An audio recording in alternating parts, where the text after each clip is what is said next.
Pihak Muller dan Raminten Dago Elos bersengketa, tapi kenapa warga kampung Cirapuhan jadi taruhan? Oknum-oknum telah disuap, sementara itu media pun telah dibelinya.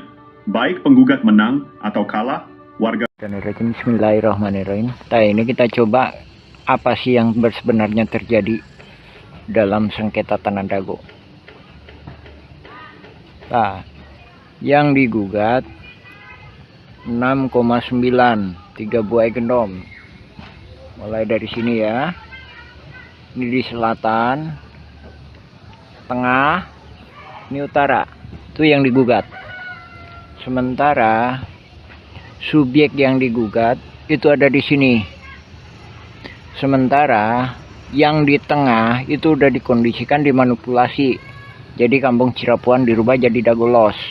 Ya lebih kurang sekitar 2 hektar. Nah, sedangkan di sini itu subjeknya nggak digugat, namun objeknya digugat. Nah, manipulasi ini dengan tujuan kamuflase, biar nggak tampak ini kolusi saling gugat. Yang tampak adalah gugatan murni. Beda gugatan murni dengan kolusi mafia tanah saling gugat itu apa? Kalau gugatan murni, penggugat memperjuangkan hak, tergugat pun memperjuangkan hak. Tapi kalau kolusi, penggugat nggak yakin bahwa itu haknya, sementara tergugat pun nggak yakin itu haknya, sehingga penggugat dan tergugat itu berkolusi untuk saling kerjasama. Nah, kerjasamanya, nah ini tadi yang digelapkan. Terus korelasinya lagi, lainnya lagi, buktinya lagi apa? Ada BBB 15.000 meter. Nah, itu yang digelapkan. Nah, itu laporan BBB itu hilang tahun 2016. Berganti ke Dedi M. Saat. Nah, itu yang nggak muncul. Nah, itulah bila mana pihak tergugat menang, itu bisa jadi kolusi antara pihak penggugat sama tergugat, bisa bagi-bagi. Sementara kalau penggugat menang dapat segini banyak, ya kan? Ini yang digugat 6,9 hektar, sementara tergugat itu mempertahankan juga sama dengan hak gendom Bu Raminten 6,9 hektar terdiri dari 4 buah, sementara gugatan Muller itu cuma 6,3 terdiri dari 3 gendom verponding. Nah, makanya banyak pihak yang nggak berani untuk dilakukan penyelidikan lebih lanjut.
Dan biasanya ini adalah nama pengadu yang akan dimunculkan.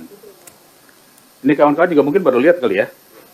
Oke, kita lihat ini apa hasil kerja tim ATR BPN beserta dengan Setcom. Bisa dimasukkan?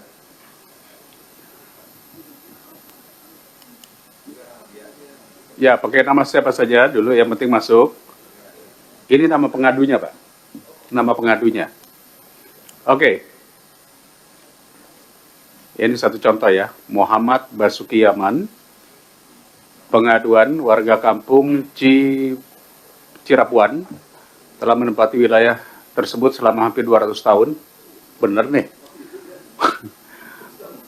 Oh, pada masa kolonial, nama kampung Cirapuhan diubah menjadi Dagoelos. Oh, di Bandung nih, Dagoelos.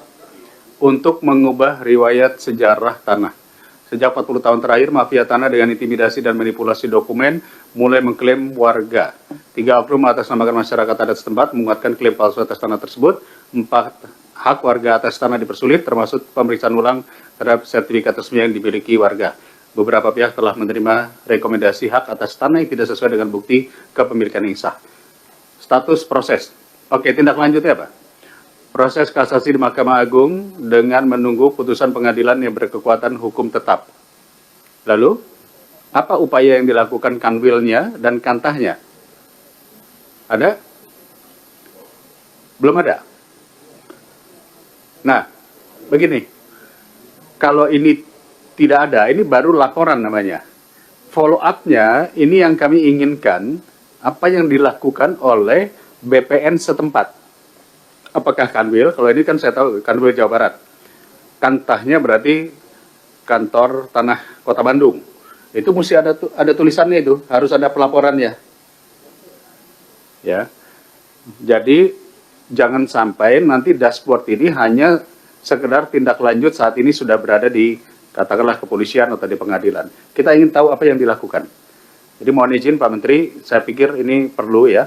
Proses kasasi di Mahkamah Agung menunggu keputusan hukum yang tetap, misalnya Kanwil sudah melakukan ini, Kantas sudah melakukan ini, peraturan menteri sudah keluar ini, PP sudah seperti ini, gitu. Itu hampir sama seperti kasus pagar laut, seperti apa. Karena yang diinginkan oleh masyarakat adalah follow up-nya apa. Ya, tolong nanti Ibu Staf Sus beserta tim, kami mohon ini dibuatkan data tindak lanjutnya. Saya pikir seperti itu Pak Ketua, cukup? Baik. Tambahan dikit Pak Ketua. Boleh silakan. Menyambung dari tahun 72 diterbitkanlah sertifikat sebanyak 45 sertifikat. Ya, diredis seluruh masyarakat majelis.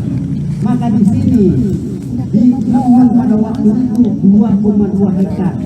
Maka ada tanah sisa 6,9 dikurangi 2,2 hektar, berarti yang dikenal di tanah Dago ini ada tanah sisa 4,7 hektar.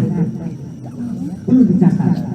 Disinilah terjadi konflik kepentingan, ya, bahwa pada sejak tahun 2002 ini dikuasai secara fisik sebagian oleh pemerintah daerah. Kalau sekarang Kota Madia Bandung, bahwa ini dikenal memang diketahui, ya, bahwa tanah ini adalah dianggap sebagai aset Kota Bandung pada saat itu.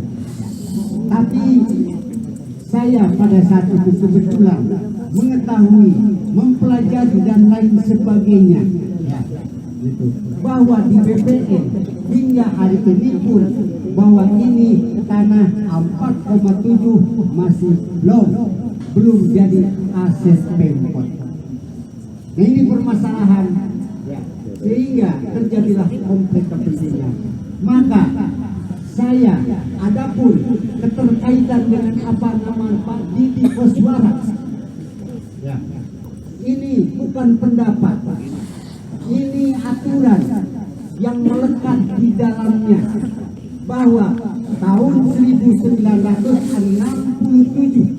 sebelum adanya Kelotoh pun ada, ya, dari yayasan sebagai pengelola pada saat itu di Pemkot, berarti harus ada dompetnya, ya.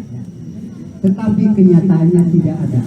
Sebaliknya bahwa Pak Didi punya SPH atau pelepasan hak sebagian daripada tanah ini tahun 1967. Maka sekalipun ada dengan Pemkot, pula argumen saya duluan mana Pak Didi di sini, ya, dengan penguasaan Pemkot. Maka disitulah kalau sekarang orang yang tidak mengerti, tidak memahami, terjadilah kecemburuan sosial.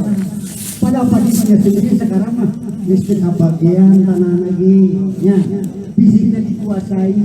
Oke lah, karena saya mengerti, saya koordinir ya, sejak tahun 80 masyarakat yang disebut bukti penguasaan fisik, diketahui RT, diketahui RW, itu adalah saksi dinas, lurah-lurah dan camat-camat itu dibuat.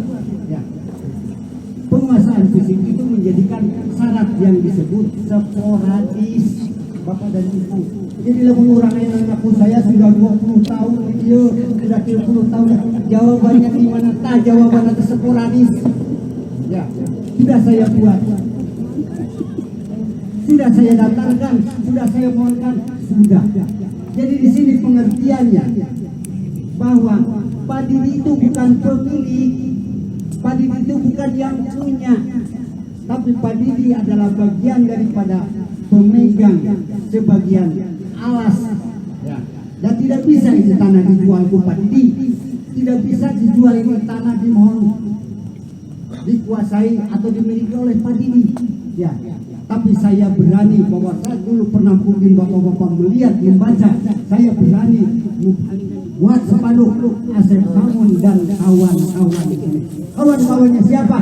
Bapak-bapak ini yang sudah saya tulis, yang sudah saya buat, sudah saya daftarkan. Kalau nggak percaya saudara Yaman silahkan cek ke BPN. Nama Yaman pun sudah ada di BPN. Ada, sudah saya buat.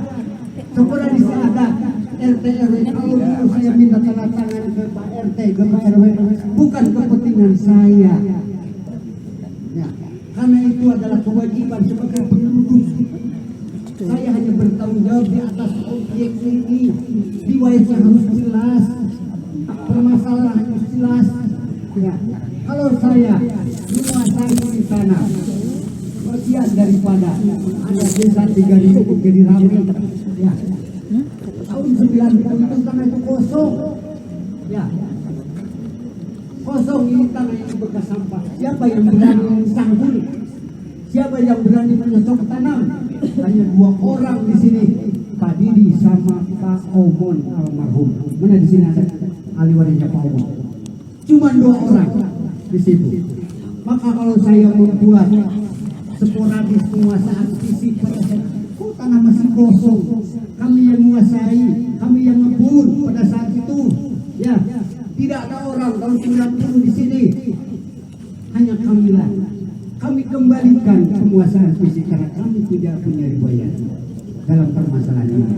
Maka kami kalau membuat sporadis surat keterangan yang dibuat didatangi oleh RT RW, ya kami betul, kami daftarkan pajaknya dan lain sebagainya. Sebentar sekarang fisiknya kalian, termasuk banyak orang sendiri yang menguasai fisik. Jadi pakai logika dong. Kalau kami keluarga dianggap menyerobot kampung Cinapuhan, oh aneh. Ya. Yang menyerobot itu logikanya siapa? Yang menyerobot itu memberi lupa diri, balik deh. Ya. Mainan dalam pengenalan yang disebut nyerobot. Nyerobot kemudian lupa diri, lupa datang. Itu baru logika. Jadi kalau diviralkan bahwa Didi Koswara adalah oknum, Asep Mamun adalah mafia, apa susahnya sih? Saya laporkan aja. Ya.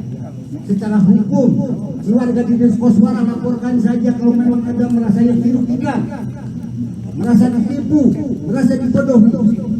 Ya, sungguh prihatin kami di sini. Ya. Kenapa? Inilah permasalahannya.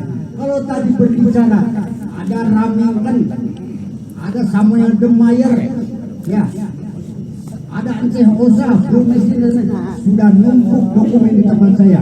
Bicara Ramington, saudara yang manuler, lihat ke rumah saya, dokumen yang ada di saya. Siapa itu Ramington? Sudah datang ke saya semua, termasuk ini simuler. Siapa yang paling berhadapan dengan ini orang-orang? Kalau saya mau kaya, udah saya bikin kesepakatan dari dulu. Ya, urusan pengadilan sebelum diketok palu ada mediasi. Cuma saya tidak mau dibawa perkeluaran karena di BPN tidak terdaftar adanya nama lurah. Nah, disinilah terjadi permasalahan. Ya, Kalau di BPN atas nama MP Simongan, tapi kalau hakim kukuh atas nama Uner. Nah inilah permasalahan. Maka di sini gitu. Ya sebentar Bang. Sebentar, saya juga ingin mempersingkat, tapi tolong apa yang saya sampaikan ini adalah saya disumpah, saya di BAP, saya tidak kurang, saya tidak lebih apa yang sampai dengan saat ini. Ya. Karena apa? Harus saya bertanggung jawab. Apa yang menjadi? Karena apa? Saya berani menyampaikan, karena saya berani ngomong. Saya sudah dilindungi hukum kok. Saya ini sebagai saksi fakta, fakta yuridis de facto saya lengkap. Ya, ini. Maka kalau sekarang muncul ada narasi-narasi, ya, ada itu dan ini kiri kanan, ini kan bikin masalah. Ya, kalau namanya BPN siapapun, sekarang mau independen, syukurlah. Saya tunggu. 1 kali 24 jam saya dengan keluarga tunggu. Ya. Jadi jangan ngomong, jangan viralkan saja. Oh kenapa saya sendiri tidak pernah diajak bicara? Saya sendiri tidak pernah disinggung. Ya. Sementara apapun bentuknya, oh bagi saya biarin. Di pemerintahan Pemprov pun sudah pada tahu, di PPNU sudah tahu, berkas sudah ada. Ya, sampai kiamat pun ya. Sekarang itu mudah sebetulnya, makanya di sini saya mendukung, saya juga terima kasih ya, kepada LBH, kepada aliansi dan sebagainya. Selesaikan ini permasalahannya, orangnya atau dipidana-pidanakan, tapi masalah objek siapa yang bisa menjawab. Saya bertanggung jawab bahwa tanah di Dago ini sebetulnya tidak sengketa, tapi disengketakan. Bahwa tanah Dago ini sebetulnya tidak bermasalah, tapi dipermasalahkan. Itulah persoalan. Oke, itu tadi penjelasan singkat agak panjang. Oke, terima kasih Pak Asep. Tapi pertanyaannya tadi Bapak udah terjawab belum sama Pak Yaman? Belum terjawab.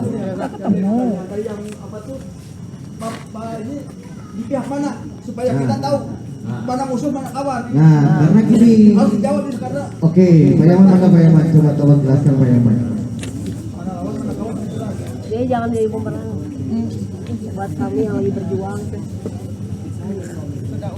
Pak yang jelas Pak, kayak Pak Asep jelas. Kalian perlu kawan. Hak-hak kita yang kita paham. Pertanyaannya Bapak di pihak mana gitu. Jadi supaya kita jelas. Karena kita udah berjuang itu secara Pak. Tiba-tiba Bapak tadi bilang bahwa batal demi hukum. Kan kita Enggak, jelasin aja dulu biar paham. negara. Tiba-tiba Bapak batal tadi demi hukum. Maksud Bapak apa itu? Bukan. Ini kan gugatan ular ya. Iya, batal demi hukum apa maksudnya? Ada aja batal demi hukum, ajukan mulai dari awal gitu. Nggak bisa.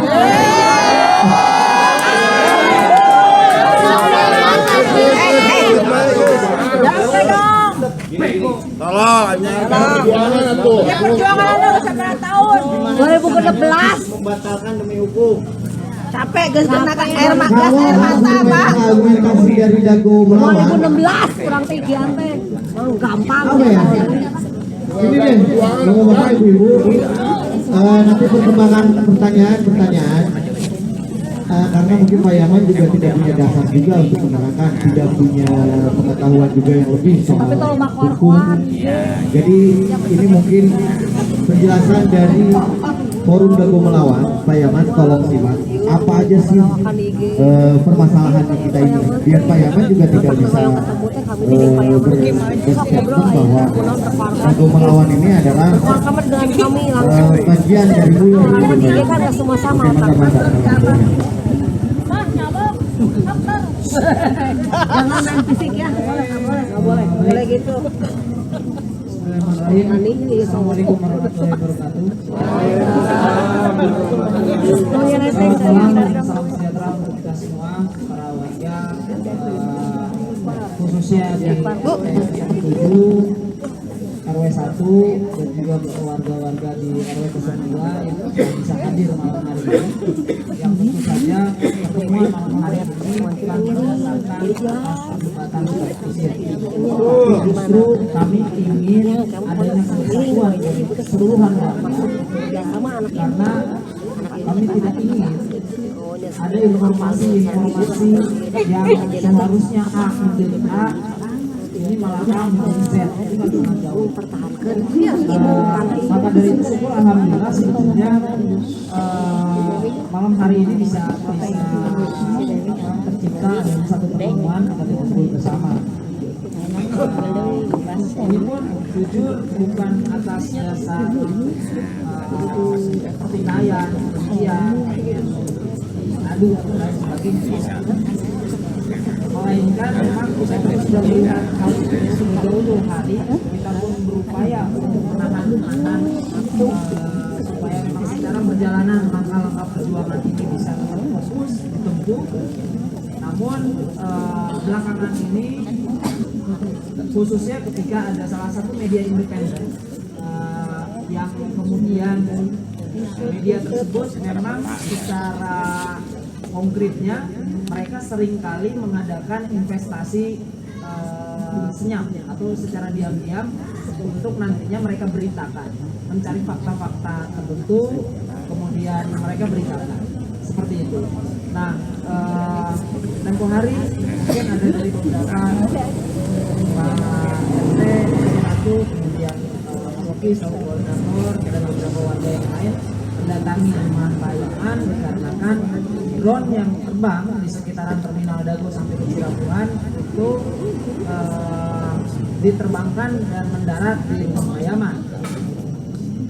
Akhirnya kita coba untuk klarifikasi ke media dan juga media pun akhirnya mengambil apa yang memang mereka bisa ambil dan mereka bisa beritakan. Kami pun tidak pernah untuk ada satu kata pun melarang ataupun menggiring opini media.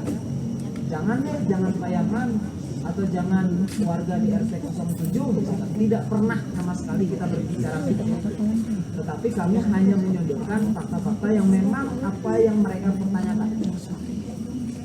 Yang akhirnya dua kesempatan di media tersebut yang diangkat sudah 2 kali episode, yang kemudian di episode kedua syukur alhamdulillah sebetulnya view ataupun animo publik yang menonton itu sudah lebih dari 30.000 orang yang menonton kasus Dagelos. Yang kami sayangkan adalah ada komen-komen tertentu di media tersebut yang punya kecenderungan akan menggiring opini publik, oh ada masalah di internalnya perjuangan warga. Ini yang akhirnya kami sesali. Kami sangat-sangat menyayangkan kalau misalkan permasalahan tersebut akhirnya jadi menggiring opini publik bahwa seperti yang tadi diperdebatkan.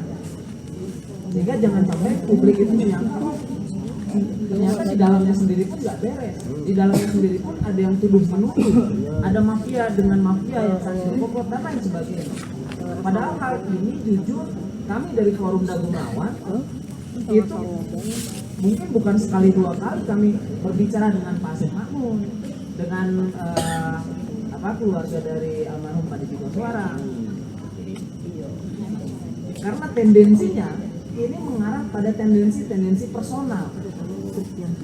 Tapi dari beliau-beliaunya juga menahan. Ya kalaupun perlu kenapa mereka atau Pak Yaman tidak mengunjungi rumah Pak Asep Makmun, mengunjungi keluarga Pak Didi Koswara secara langsung dan lain sebagainya.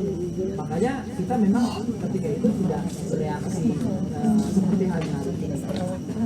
Oleh karena itu kami ingin memang kejelasan dengan apa yang memang tadi Pak Yaman jelaskan secara panjang lebar. Mohon maaf kalau bagi saya memang secara pribadi saya juga bingung banget ya. Ini teh arahnya kemana? Kalau memperjuangkan masyarakat ada mana? Kan jadi mana-mana. Padahal apa yang kami perjuangkan sederhana. Kenapa kami sederhana? Karena kami tahu bahwa ini permasalahan sangat kompleks. Kalau kita mengikuti kompleksitas permasalahannya, ini nggak akan berujung kemana-mana. Tapi kita coba untuk sederhanakan, kerucutkan dari satu perlawanan hukum ketika itu. Kita tidak menjual masalah, kita beli masalah. Karena mereka yang menjual dari pihak-pihak mafia tanah yang menjual masalahnya ketika mereka mau untuk menggugat warga secara acak. Gugatan itu secara acak. Sekarang saya pengen tahu dulu, digugutnya di warga. Pihak Muller dan Raminten Dago Elos bersengketa, tapi kenapa warga kampung Cirapuhan jadi taruhan? Oknum-oknum telah disuap, sementara itu media pun telah dibelinya. Baik penggugat menang atau kalah, warga